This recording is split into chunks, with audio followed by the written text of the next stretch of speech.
Today we are going to discuss about crop production and management. Now everybody offers that all the living things, all we people, we need a food, right? We need food for our growth, we need the food for creating the energy for performing our day-to-day activities. Our activities like reproduction, excretion, digestion, respiration and many other more which are very vital for the living.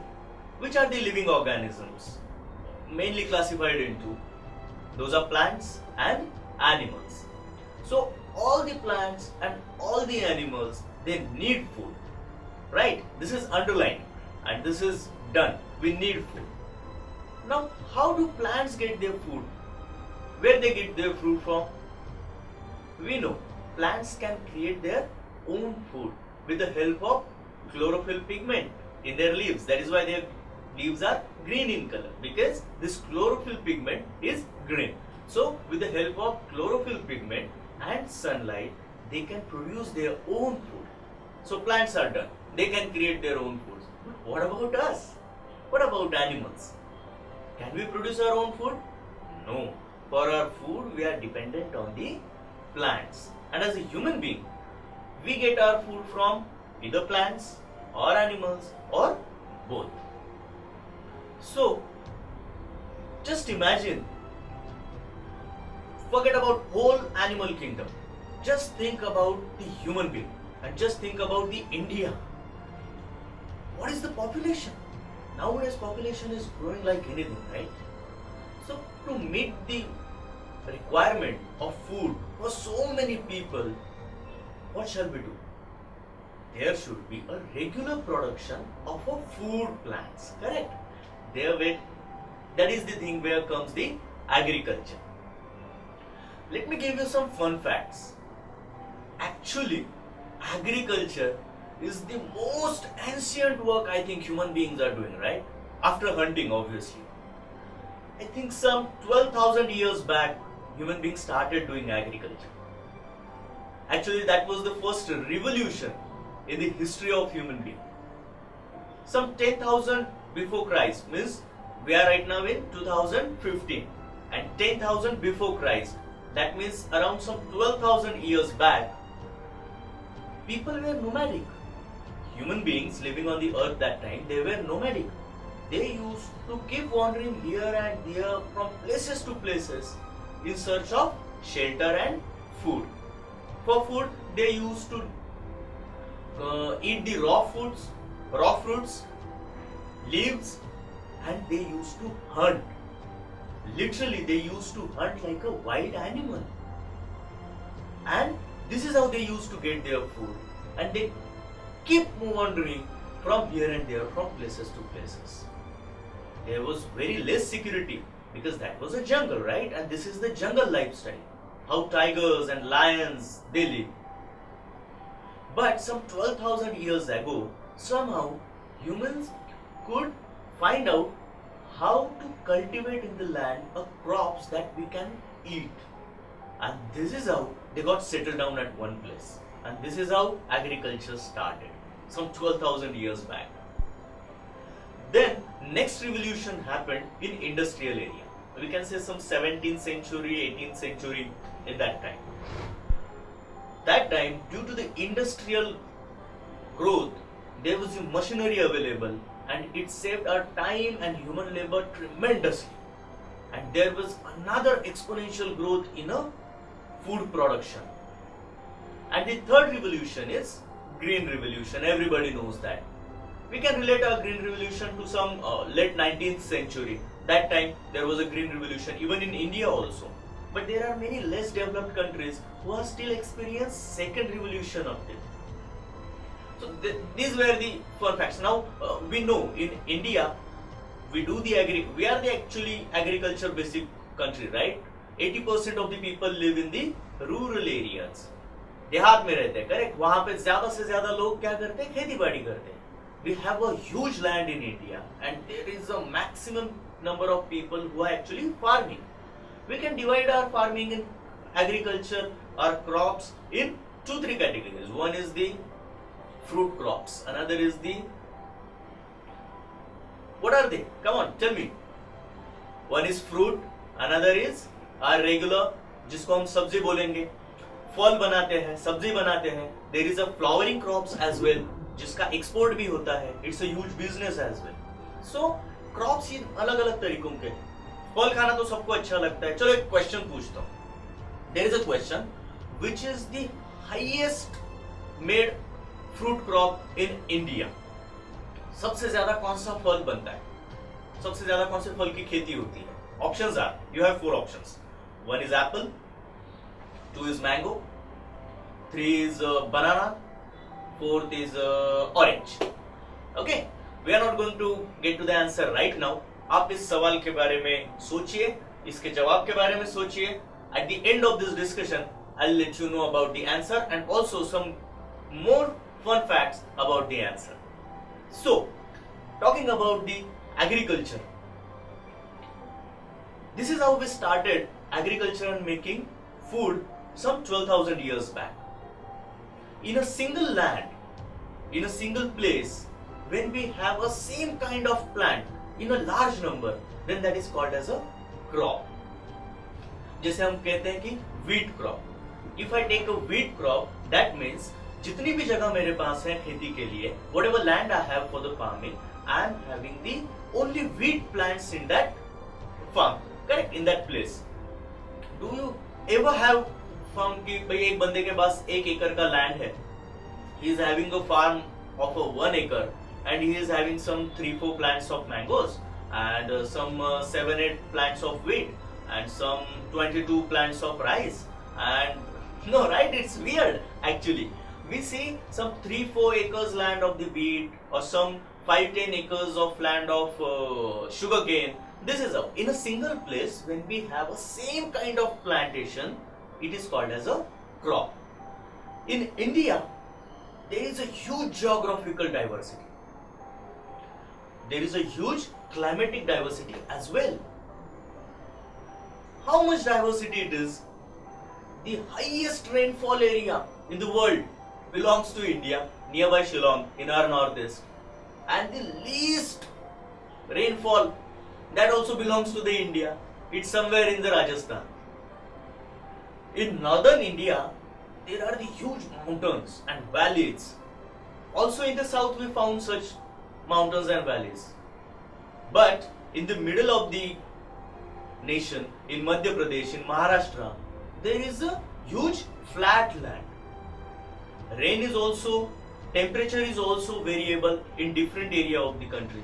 So according to the temperature, climatic condition, geographical condition, there is a huge variety of the crops taken in India, in agriculture. But for study purpose, we will roughly divide them into 2. This classification is based on the criteria of in which season we take those crops. According to that, those are divided into 2 crops. One is Kharif crops and second is Rabi crops. Kharif crops are those crops which are taken into the rainy season. Now we all know in India rainy season means it's somewhere starts in the June and lasts up to some September, we can say. So June to September in this area, whichever crops we take in India, those are Kharif crops. Which crops fall under these Kharif crops? Yes, that is rice, then corn, then groundnut, cotton, soybean. Yeah, there is a huge list we can go through. Another type is a Rabi crops. Rabi crops are those crops which are taken into the winter season. Winter season starts in October, November, somewhere after the October hit, we can say November, winter starts in India. It lasts up till February or the early weeks of the March at the most. Then summer starts, right? So from November to February, whichever crops we take in our farms, those are Rabi crops. Which are those Rabi crops? Wheat is a Rabi crop, linseed, then mustard. There is a number of lists again. So basically, we can divide these crops in 2 types. One is a Kharif crop and Rabi crops. Now, have you ever thought that why rice falls under Kharif crops only? Why can't we have this rice in the winter season? Or why wheat falls under Rabi crops only? Why do we take it in winter? Why can't we have our wheat crop in the rainy season? A nice question, right? A worth question thinking upon. So think upon it and see what answer you get. It's an exercise. Okay, let me give you the answer. Simple सी बात है. Rice crop, paddy fields need a huge water, very much. If we take them in the winter, we are not having that much water. We don't have the rain, right? Have you ever seen on the TV the rice plant? The people standing in the field with the water filled up till their ankles or maybe up to their shanks also. In that much water filled fields, people are standing and sowing the water plants or plantlets. So rice crop needs that much water. That is why rice is taken in the rainy season in specific areas where there is a huge rainfall. If there is a less rainfall, even there also we cannot take the rice crop because of the scarcity of the water. The same logic happens to wheat also. Wheat doesn't need that much water. If there is a huge water, wheat crop will not grow well. So it is taken in a winter. It also needs that winter cold air to well very well. So this is the basic reason nature has decided these rules. So automatically those crops grow better in those climates. That is why according to the season we have divided these crops into two. One is kharif, which is taken in the rainy season. Which are those?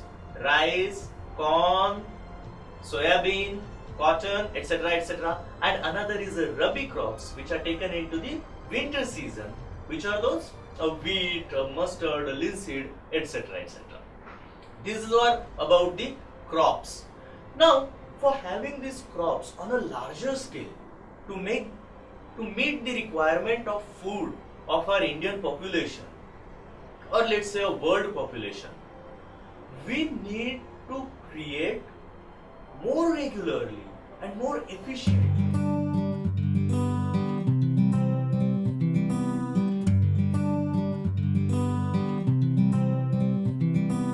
Choose the right kindergarten, a right bag, and matching bottle to go with, the right school, the right friends, choose the right subjects and score well, be an expert in all, the right teacher, and make sure that they like you. Choose the right timing, the right bus, and take a cab if getting late, the right train, and don't stand near the gates. Mind the pockets, better get into ladies' compartment, and make sure your mustache hasn't started coming. Choose the right study time and forget games, IPL, IHL, rock and metal, guitar, axe. The right group, and be a model to your brother. Seriously. Choose the right syllabus, the right test paper. Keep guessing questions for exams. Choose the right branch, the right college, the right stream. Choose the right career. Lucky to have a father's business to take care of and a father to allow that. The right counselor, the right form, and make sure the project is submitted on time. Choose the right website and rely on your friends for more information. Oblivious of the sites they have been to, there is no end to your woes. Getting better with every step you climb up the ladder. The summer vacations shorter, the bucket list bigger, the night darker, the books heavier. The only light you have is your friends ahead of you. Probably he is right. Ever thought how he got the direction? No more spending your energy and money on coaching classes. No more missing classes for rain, rally, and nonsense. Get your interest back in subjects through our creative ways of teaching. Doubts, concepts, applications, all explained through one vibrant animation. Subjects covered by multiple teachers with repeat telecasts. Special programs only for basic foundation and paper analysis. Personality development, career counseling, admissions, hobbies, all covered. A new approach to study with long-term perspective. So sit back comfortably in your homes and watch Study Spectrum TV channel.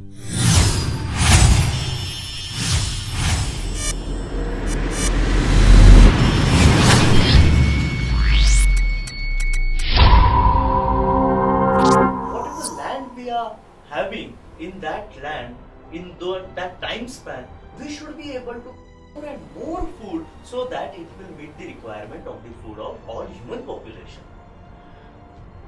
So, for creating that much food, for taking that much crop, for harvesting that much output, we need to do it very skillfully, very technically, and those activities which we need to do one after another in a proper sequence at a proper time to be a successful farmer, to take a good crop, there is an activity loop for that to be successful in the farming.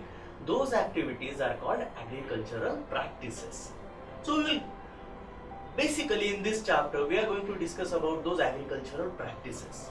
There are 7 practices. Which are those? Let's go one by one. Very first, preparation of the soil. This is the basic prerequisite, right? अगर game खेलना है boss तो मैदान तो चाहिए. If we want to do the farming, अगर crop लेना है, we need a proper soil where those crops are going to get born and get well, right? And get matured. So preparation of the soil is the first thing. Second, sowing. बोएंगे तभी तो उगेगा, सही है ना? So sowing, a proper seed sowing जहां से हमारा crop आने वाला है. Third thing, adding manure and fertilizers. ये चीज है अपने पौधों का खाना पीना, a proper nutrition, right? Without that, they are not going to get a proper nutritious food and they are not going to grow well. खिलाएंगे तभी तो बढ़ेंगे. So third basic prerequisite, third activity is adding manure and fertilizers. Fourth is irrigation. पानी तो जीवन है boss, पानी मिलेगा तभी हमारे पौधे बढ़ेंगे. So fourth is irrigation. Fifth is protection from the weeds. What are these weeds? These are undesired, unwanted plants grown naturally nearby our crops, which will actually compete for the sunlight or nutrition and the land and other things, and that will hamper the growth of our crop. So these are undesired plants. Those are called weeds. So protecting our crop from those weeds, that is also very much important and technically correct. So this is the fifth activity. Sixth activity, our crop is ready. We need to harvest it, and we need to harvest it in time. If we don't harvest it in time with proper process, birds and other natural elements are gonna destroy our crops.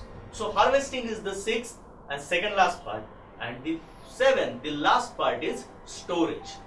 Once we create a crop and we harvest it, the output we get is a huge in quantity.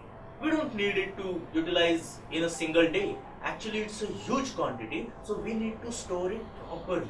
If we don't store it properly, it's going to get destroyed, and all our hard work will go into the vain, right? So storing is as important as other aspects. So what are these activities? What are these agricultural practices? Those are 7 practices we went through. One is preparation of soil. Second is sowing. Third is adding manure and the fertilizers. Fourth is irrigation. Fifth is protection from the weeds. Sixth is harvesting, and seventh is storage. Correct. So in this chapter, in this discussion, basically these 7 things are there, and we are going to discuss them in the detail. So let's start first with the preparation of the soil. Preparation of the soil, when I utter this word preparation of soil, what it comes in your mind? Now while studying, what do we prepare for? We prepare for the exams, right? So preparation for exam, what do you think? A study. Like that, preparation of soil. What preparation we can do? Let's think retrospectively. उल्टा सोचते हैं, answer से question की तरफ जाते हैं. Soil is the basic thing where our plants and crops are going to grow, right? So what can be the ideal soil to make a good crop? Now start thinking. Soil where the roots of the plants are going to go there, and those roots are going to take the nutrition from those soil. So very first, in that soil, roots should go into as deep as possible very easily. That means one thing, soil should be loosen up.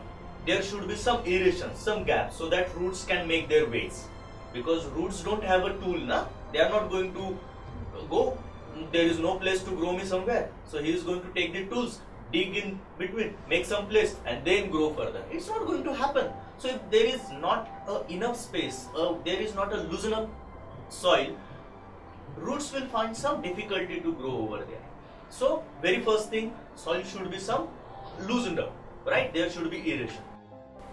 So we are discussing about what should be the ideal soil for the proper growth of crops. Soil should be loosened up, there should be some gap, some aeration. Second, soil should be nutritious enough, right? It should be nutritious. After all, roots are going to get their water and nutrition from that soil itself. So soil should be nutritious enough. It should be moist. Moisture is very most important. There should be a water content. Dry soil cannot give birth to cannot germinate the seeds at all at first place. It needs soil. So soil needs to be moist with water content. It should be aerated enough. It should be nutritious enough.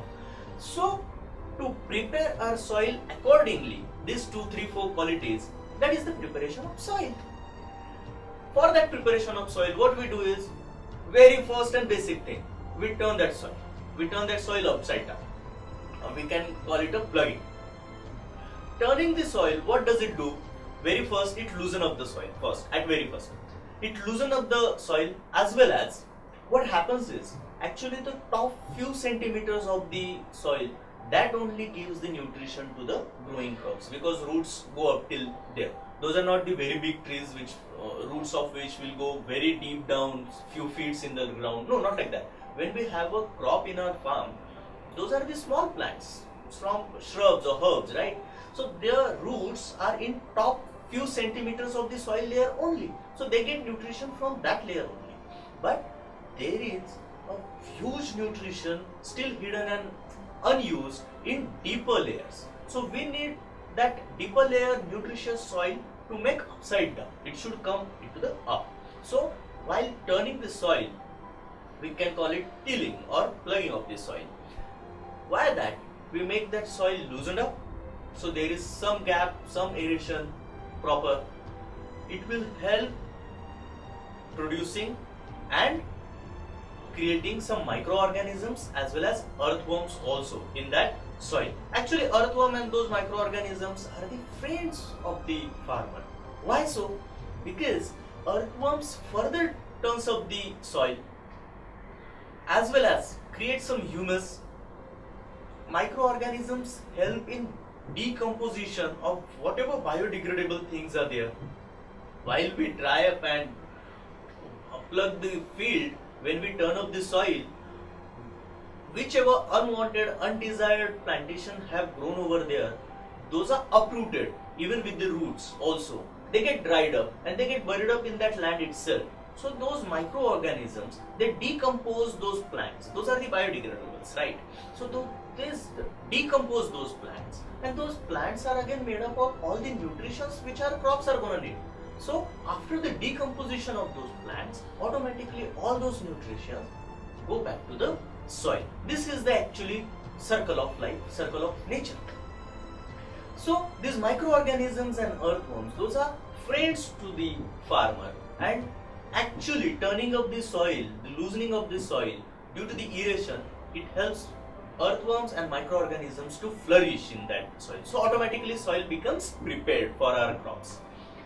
Next thing, what I told you, the top few centimeters layer of the earth, after having crop after crop, they utilize the nutrition of that layer, and automatically that top layer becomes less nutritious. Due to the turning of the soil, deep soil layers which are very rich in the nutrition, those come up, and this vice versa things keep on going. So this tilling or plugging and thereafter leveling of the soil is done with the help of few instruments. We are going to talk about those.